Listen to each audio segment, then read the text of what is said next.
นี่คือแม่แบบหรือแพทเทิร์นในโปรเจกต์นี้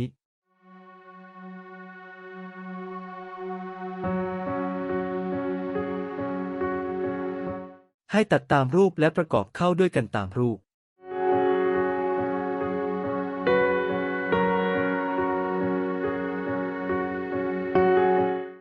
นำแพทเทิร์นที่ประกอบเสร็จแล้ววางบนหนัง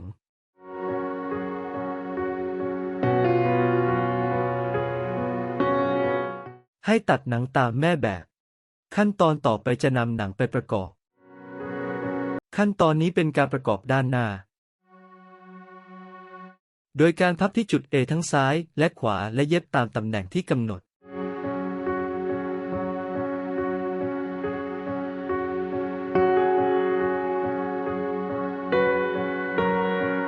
หลังจากนั้นให้พับไปทางทิศทาง B ทั้งซ้ายและขวาและเย็บตามตำแหน่งที่กำหนด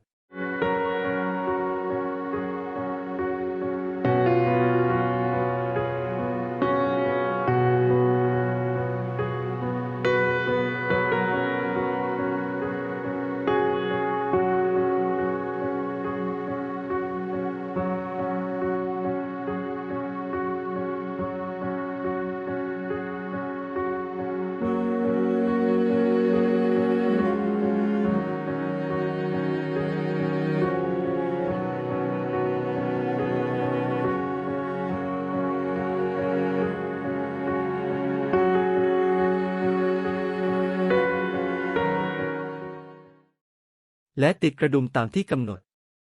ขั้นตอนต่อไปประกอบซับในส่วนบนและติดกระดุม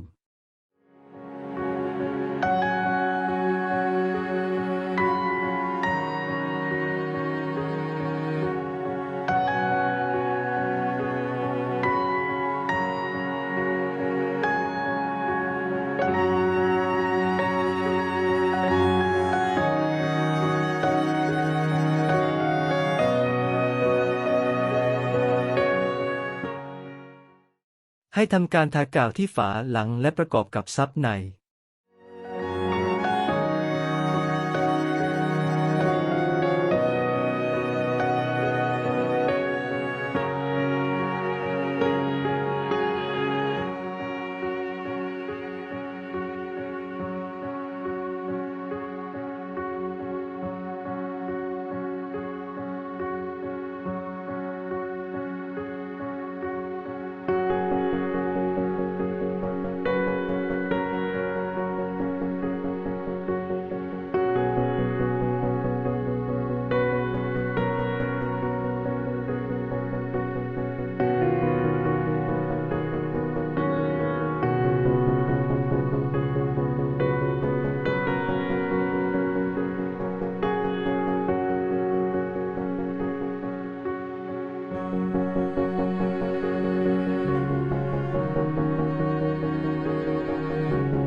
นำส่วนด้านหน้าและด้านหลังประกอบเข้าด้วยกันและเย็บตามรอย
ใช้โซ่ร้อยไว้ด้านหลังเป็นสายสะพาย